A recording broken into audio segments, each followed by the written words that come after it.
এক সময় আমাদের এই গ্রামটা ছিল ঘন বনের পাশে। পাখির গান, হরিণের দৌড় আর নদীর কলকল ধ্বনি সব ছিল। এখন তো কেবল গরম আর ধুলাবালি। কেন হারিয়ে গেল বন, দাদু? এটা একটা দীর্ঘ গল্প, শুনবি? বাংলাদেশ একসময় ছিল প্রায় 25% বনভূমি। হিমছড়ি, সুন্দরবন, মধুপুর সব ছিল প্রাণে ভরা। কিন্তু কাছে লোকজন ফ্যাক্টরি তৈরি হচ্ছে, গাছের জায়গায় হচ্ছে আবাসন। প্রতি বছর 2500 হেক্টর বন কেটে ফেলা হচ্ছে। এতে হারিয়ে যাচ্ছে বাঘ, হরিণ, বানর, এমনকি মৌমাছিরাও। বন নেই মানে বৃষ্টি কম, তাপমাত্রা বাড়ে, বন্যাও বেড়ে যায়। বন কেটে বাড়ি, রিসোর্ট, ইটভাটা করলেই কি উন্নয়ন? পরিবেশ ধ্বংস মানেই তো ভবিষ্যৎ ধ্বংস। আমরা কি করতে পারি? গাছ লাগানো কি সমাধান? কেন সরকার কিছু করে না?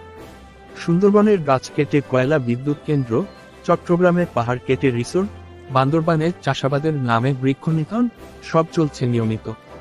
এর ফলেই 2023-24 সালের বন্যায় 45% বেশি মানুষ ক্ষতিগ্রস্ত হয়েছে। চলো আমরা নিজেরাই শুরু করি।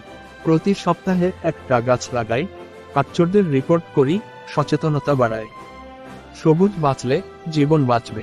শিশুরা গাছ লাগাচ্ছে, পাখি ফিরে আসছে, বর্ষায় আর ভাঙন নেই। ছোট উদ্যোগ, বড় পরিবর্তন। বন মানেই শুধু গাছ না, বন মানেই জীবন। আজ আমি যেখানে দাঁড়িয়ে আছি সেটা তোমাদের কারণেই। তোমরা চাইলে এই দেশ আবার সবুজ হবে। বন বাঁচলে বাংলাদেশ বাঁচবে। সবুজের মাঝে হাসে প্রাণগাছেই বাঁচে বাংলাদেশের জানতাই তো বলি বন্ধুরা, সবাই গাছ লাগাও, বন রক্ষা করো ভাই। একটি গাছ লাগাও, একটি পোস্ট শেয়ার করো, একটি প্লাস্টিক পণ্য বাদ দাও, বন রক্ষায় একটি পদক্ষেপ নাও। ভিডিওটি ভালো লাগলে শেয়ার করুন, সচেতনতা ছড়ান। চ্যানেলটি সাবস্ক্রাইব করুন।